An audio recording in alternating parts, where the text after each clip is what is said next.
오늘 본문 우리 데살로니가후서 1장 우리 8절부터 10절 말씀을 중심으로 영원한 갈림길이라 하는 제목으로 함께 은혜를 나누길 원합니다. 오늘 우리 말씀 나누기 전에 우리가 찬양을 4곡을 드렸는데 공통된 단어가 있죠. 길이라고 하는 단어입니다. 그죠? 제가 이제 이렇게 말씀을 준비하면서 또 찬양을 준비하면서 제가 말씀 준비한 부분들을 찬양에 어떻게 하면 다 담아낼까. 그래서 특별히 이제 공통된 단어를 이렇게 뽑으려고 하는데 어떤 곡은 쉽고 어떤 곡은 어렵습니다. 할 수 있는 길은 제가 만드는 것밖에 없는데 그것은 또 불가능하고요. 제가 설교를 준비하다 보니까 고도원의 그 아침 편지에 나온 그 갈림길이라고 하는 그 글이 또 마음에 또 와닿았습니다. 이런 내용이죠. 인생이 뜻한 대로 풀리지 않는다고 생각해 본 적이 있는가? 문제는 그렇게 뜻대로 되지 않을 때 어떻게 대처하는가이다. 그럴 때 내리는 선택이 우리의 삶을 결정짓는다. 우리가 원하는 것 잘 안 될 때 낙심이 되고 화도 나고 그러면서 우리가 어떤 선택을 하는데 그때 우리 어떤 선택을 하는가에 따라서 우리 인생이 결정된다는 거죠. 그러면서 그는 이렇게 이야기합니다. 위기에 맞닥뜨렸을 때의 대처 방식이, 즉 위기에 처했을 때 대처 방식이 인생의 갈림길로 작용하는 것이다. 사실 저는 이 오늘 불러 마지막 찬양 갈래갈래 갈리길 나 혼자 가야 돼. 그죠? 참 우리가 어떤 매 순간순간 선택을 해야 되는데 그 누구도 신경 써줄 수 없고 결정의 순간은 우리 스스로 선택해야 되는데 참 그 선택하는 게 참 쉽지 않습니다. 오른쪽으로 가야 될지 또 왼쪽으로 가야 될지. 그죠? 이전에는 우리가 침을 튀겨서 가는 대로 하기도 했지만 우리는 지금은 우리가 그럴 수 없지 않습니까? 그런데 자동차를 운전을 하다 보면 특별히 길이 좀 많은 그 지역에 가다 보면 놓칠 때가 있습니다. 왜냐하면 내비게이션에서 말이죠.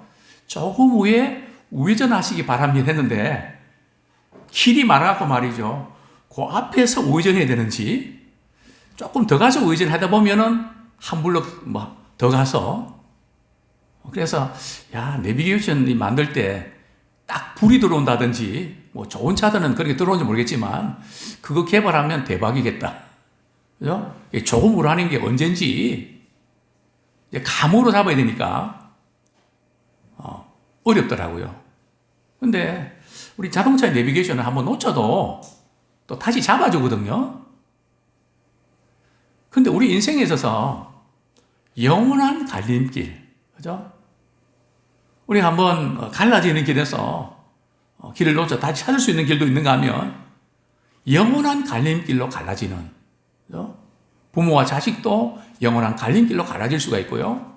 부부 사이에도 갈라질 수도 있고, 심지어 성도들 사이에도 갈라질 수가 있죠. 오늘 저는 말씀을 통해서 영원한 그 갈림길, 에서 우리는 어떻게 해야 될까? 지금 우리는 어떤 길을 가고 있는가? 한번 말씀을 통해서 돌아보는 그런 기회가 되면 좋겠습니다. 바울은 데살로니가 교인들에게 2가지 영원한 길이 반드시 있다는 것을 강조를 하고 있습니다. 그때가 언제일까요? 영원한 갈림길에 서게 되는 때가 오는데요. 언제 갈라지는 걸까요? 우리 성경 말씀 2구절 보겠는데요.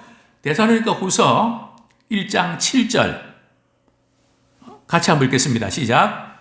환난을 받는 너희에게는 우리와 함께 안식으로 갚으시는 것이 하나님의 공이시니 주 예수께서 자기의 능력의 천사들과 함께 하늘로부터 불꽃 가운데 나타나실 때에, 그죠? 이때가 언제입니까? 바로 예수 그리스도께서 재림하실 때에 천사들과 함께, 또 대사님과 전서에 보면 먼저 이 세상을 떠난 성도들과 함께 이렇게 오실 때에 바로 예수님 재림하실 때죠. 자, 우리 데살로니가 후서 우리 1장 10절 보겠습니다.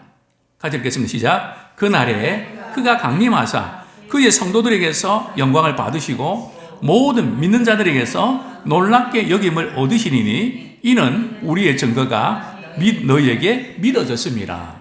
자, 언제 영원한 갈림길에 서게 되나요? 바로 주님이 재림하시는 그날. 반드시 이 날은 온단 말이죠. 소설이 아니고 메이비가 아니고 확실하게 우리가 이 시점을 우리가 맞게 됩니다. 자, 그런데 이 영원한 그 갈림길에서 두 군데로 갈라지는데요. 한 길은 어떤 길일까요? 우리 9절에 보면 영원한 멸망의 형벌을 받으리로다. 그죠? 영원한 멸망의 길, 즉 사망의 길입니다. 영원한 사망의 길에 우리가 설 수도 있고, 또 두 번째는요, 다른 한 길은 영원한 영광의 길입니다. 주님과 함께 천국에서 영원한 그런 생명을 누리는 영원한 형벌과 영원한 영광. 이게 지금 영원한 이제 갈림길인데요.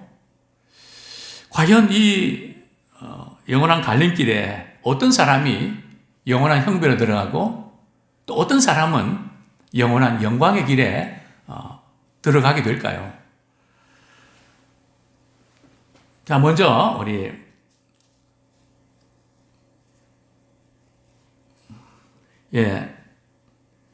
먼저 우리 영원한 형벌에 들어가는 사람이 어떤 사람인지 우리 말씀을 통해서 한번 점검하겠습니다. 우리 8절 9절 다시 한번 읽겠습니다. 시작. 8절 9절 시작. 하나님을 모르는 자들과 우리 주 예수의 복음에 복종하지 않는 자들에게 형벌을 내리시리니 이런 자들은 주의 얼굴과 그의 힘의 영광을 떠나 영원한 멸망의 형벌을 받으리로다. 자, 어떤 사람이 영원한 형벌을 우리가 받게 된다고요? 하나님을 모르는 자들. 하나님을 모르는 자들은 누구를 가리킬까요? 믿지 않는 자들. 그죠? 또 1차적으로는 이제 이방인들을 가리킵니다. 우리 시편 79편 6절. 하나님을 모르는 자들이라고 표현할 때 유대인들에게는 하나님 모르는 자들은 이방인들로 이렇게 규정을 하는데요. 시편 79편 6절 같이 한번 읽겠습니다.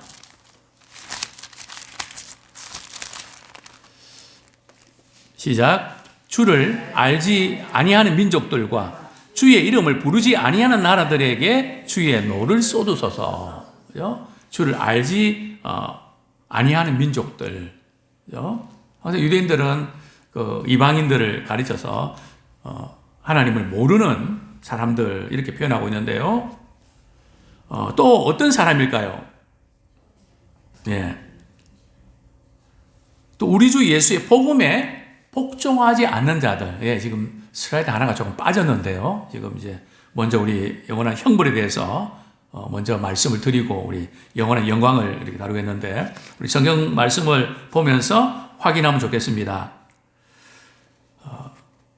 근데 여기서 우리가 하나님을 모르는 자들이다. 하나님을 모르는 사람이 있을까요? 세상 사람들도 우리 하나님이 어떤 분인지를 압니다. 여기 하나님 모르는 자들이라는 뜻은 뭘까요? 물론 하나님을 믿지 않는 사람들이고 하나님을 알려고 하지 않는. 그러니까 사실은 우리 믿음의 사람들이 갖고 있는 본성이랄까요? 거룩한 욕구라고 할까요? 믿는 사람들은 반드시 하나님을 알고 싶습니다. 예수님 말씀하셨죠. 영생이 뭡니까? 그러니까 하나님을 아는 것이다. 그 영생에 이렇게 눈이 뜬 사람은 영생을 주신 하나님을 알고 싶은 겁니다. 참 우리가 병원에서 말이죠. 어떤 의사가 잘 고치고 참 다른 데서는 도저히 손을 쓰지 못했는데 고쳤다고 합시다. 사실 제가 이전에 좀 혈관 쪽이 심혈관 쪽이 막혀서 건강검진센터에서는 빨리 수술하지 않으면 심장 쇼크 일어나서 죽을 수 있습니다. 겁을 상당히 줬거든요. 그래서 삼성병원으로 갔죠. 그래서 수술 날짜 언제 잡을 수 있습니까? 그러니까 그 담당 의사가 말이죠. 웬 수술요? 저쪽에 지금 병원에 의사가 이제 CT 촬영 보고 이 정도 반 이상 막혔으니까 그대로 큰일 납니다. 빨리 수술하셔야 됩니다. 삼성병원에 가면 수술 날짜 좀 잡아달라고 그렇게 부탁하라고 그렇게 이야기했는데요. 그 의사가 이렇게 보면서 말이죠. 아직 그 단계는 아닙니다. 제가 약을 지어 드릴 테니까 그냥 하루에 한 알씩 드시고 또 3개월 후에 또 한번 사진 찍어 봅시다. 또 3개월 후에 가니까 그대로 유지만 하시면 되겠네요. 의사에 따라서 이게 그 처방이 다르더라고요. 정말 그 생각이 참 납니다. 안다고 해서 다 아는 게 아니더라고요. 그래서 제가 하도 이제 이렇게 처방 자체가 너무 이렇게 다르기 때문에 혹시 제 지금 CT를 보고 말씀하시는 거예요? 그러니까 화를 내시면서 말이죠. 그럼 의사가 CT도 안 보고 그렇게 이야기하는 줄 아십니까? 담당 의사는 접니다. 제 말을 믿으셔야죠. 알겠습니다. 우리 교회를 다니고 하나님 안다고 하지만 하나님 안다는 것은 하나님을 친밀하게 아는 것이고 하나님과 가깝게 교제하는 것입니다. 우리가 저녁 기도에 나와서 말씀 듣고 기도하고 이게 누가 시켜서 그럴까요? 우리의 영혼 깊은 곳에서는 나를 구원하시고 생명 주신 은혜 주신 그분을 알고 싶은 겁니다. 그냥 알고도 더 알고 싶고 더 자세히 알고 싶고 더 확실히 알고 싶고 그죠? 하나님 모르는 자들이라는 것은 하나님과 상관없이 살아가는 그냥 월요일부터 토요일까지 말이죠. 하나님을 아는 사람은 어떤 상황 속에서도 하나님과 상관을 가지고 살아갑니다. 아무리 바쁘고 힘들어도 우리 부모가 자녀가 뭐하고 있는지 말이죠. 궁금하고 챙기는 것처럼 거기에 신경을 가는 것처럼 믿음의 사람들은 예수의 생명이기 때문에 어디서 뭘 하든지 하나님과 연결이 되어 있게 되어 있습니다. 뭐 바쁘고 뭐 이런 거 이해하지만 삶의 우선순위 거기 있기 때문에 하나님께서 오다 내리면 그냥 그게 제일 1순위입니다. 오다 내리는 분이 하나님이시니까 우리의 오더는 하나님 내리십니다. 이분이 하나님을 아는 것입니다. 자, 두 번째는 어떤 사람이라고요? 주 예수의 복음에 복종하지 않는 사람. 복음은 받았는데 복종치 않는 그런 사람이 있나요? 복음을 받았으면 복종하는 거 아닌가요? 근데 성경에 보면 복음은 예수의 복음에 복종하지 않는 자가 있다. 우리 히브리서 4장 6절 보겠습니다. 복음을 믿는다고 하지만 복음에 합당해 살아가지 않는 사람을 말하는 거죠. 히브리서 우리 4장 6절 같이 한번 읽겠습니다. 시작. 그러면 거기에 들어갈 자들이 남아 있거니와 복음 전함을 먼저 받은 자들은 순종하지 아니함으로 말미암아 들어가지 못하였으므로. 복음을 받았는데 복음을 받은 사람은 복음에 합당하게 살려고 한다는 거죠. 물론 우리가 약해서 그렇게 살지 못할 때도 많이 있습니다. 그러나 분명한 것은 복음을 받은 사람은 말이죠, 복음에 합당하게 살려고 몸부림을 칩니다. 그죠? 하나님의 자녀답게 살려고 말이죠. 우리가 하나님의 자녀면 자녀로 끝나는 것이 아니라 하나님의 자녀답게 살아야 되거든요. 자녀답게 사는 게 뭔가 하면 그분의 말씀에 순종하는 것입니다. 뭐 그냥 잘해서 말이죠, 순종해서 자녀를 따내는 게 아니고 자녀이기 때문에 자녀답게 살아내기 위해서 주님은 우리에게 성경 말씀을 주신 겁니다. 우리는 그 이상도 그 이하도 아닙니다. 또 9절 봅니다. 이런 자들은 어떤 자들입니까? 하나님을 모르는 자들과 주 예수의 복음에 복종하지 않는 자들. 그죠? 이런 자들은 주의 얼굴과 그의 힘의 영광을 떠나. 그죠? 주의 얼굴을 떠났다. 이게 무슨 뜻일까요? 즉 영원한 형벌에 있다는 것은 주님의 그 임재하심과는 상관이 없는, 주님과의 관계가 완전히 끝나버린, 사망은 다른 게 아니고요, 주님과의 관계가 끝난 것이 영적인 사망입니다. 주님과 관계가 있는 사람들은 항상 주님이 기뻐하시는 일이 뭐지? 또 교회에서 내가 해야 될 일이 뭐지? 주님의 나라를 위해서 내가 할 일이 뭐지? 항상 그것을 이렇게 생각하게 되어 있습니다. 그래서 우리 역시 우리 최고의 관심사는 하나님의 나라가 되기 원합니다. 또 우리 선배, 우리 권사님들, 장로님들처럼 항상 전화하면 제일 먼저 뭐 별일 없죠, 뭐 이런 거 떠나서 교회에 별일 없죠. 다른 이야기 안만 해도 그게 먼저 교회에 별일 없으세요. 항상 주님의 일에 제일 큰 관심을 두고 있다는 거죠. 정말 그렇습니다. 주의 얼굴을 떠났다는 것은 더 이상 주님의 임재하심을 경험할 수 없는, 그게 바로 영원한 형벌입니다. 또 반면에 주님과 늘 교제하며 그분을 만나는 그것이 또한 최고의 복입니다. 또 성경은 말씀합니다. 그의 힘의 영광을 떠나.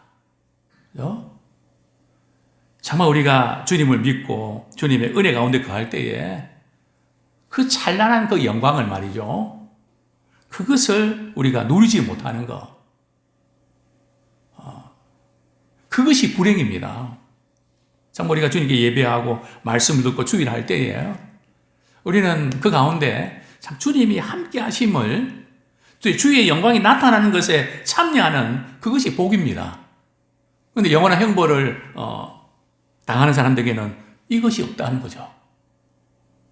이것이 영원한 형벌이고, 또 이 영원한 형벌은 돌아온 주일에 우리 최후의 심판에서 이 지옥 형벌, 그죠? 참 영원한 멸망의 그 형벌을 우리가 당할 수밖에 없는 우리 주변에 우리 자녀들이나 또 우리 형제들이나, 그죠? 어쨌든 이 영원한 멸망의 형벌을 이제 막아야 되는데, 그죠? 이걸 어떻게 지금 막을 수 있을까? 우리 고민하면서 그 영혼을 위해서 우리 기도하고 또 그분이 복음 들을 수 있는 기회를 우리 제공하기 원합니다. 자, 우리 또 하나의 길, 10절 말씀 우리 다시 한번 읽겠습니다. 시작. 그날에 그가 강림하사 그의 성도들에게서 영광을 받으시고 모든 믿는 자들에게서 놀랍게 여김을 얻으시리니 이는 우리의 증거가 너희에게 믿어졌습니다. 자, 그날은 주님이 재림하신 그날, 우리 주님이 재림하실 때에 우리 주님은 성도들로 인하여 영광을 받으십니다. 그죠? 또 우리 역시 주님의 영광에 참여합니다. 그 영광이 얼마나 찬란하고 얼마나 가슴 벅찬, 그죠? 정말 이 주님 재림하실 때 천사들과 더불어서 말이죠, 믿음의 성도들이 일어나고 변화되고, 그리고 주님을 맞이할 때에 참 그 광경, 얼마나 참 엄청나고 놀라운 사건입니까? 믿는 자들에게 놀랍게 여김을 얻으셨다는 것은 말이죠. 그 광경과 그 사건이 너무나 놀랍고 신기해서 참 말문이 막히는, 뭐 어떻게 표현할 수 없는, 또 성경에 보면 또 정반대로 말이죠. 상인이나 부자나 높은 사람이나 통곡을 하면서 말이죠. 그냥 탄식하고 절규하는 이 영원한 갈림길로 이제 갈라지게 되는 것입니다. 그렇습니다. 정말 이렇게 너무 찬란해서 입을 다무지 못할 정도로 기이하게 여기지는 그런 상황이 벌어지면서 찬양과 영광을 돌려드립니다. 하나님께요. 또 성경은 이렇게 말씀합니다. 이는 우리의 증거가 너에게 믿어졌습니다.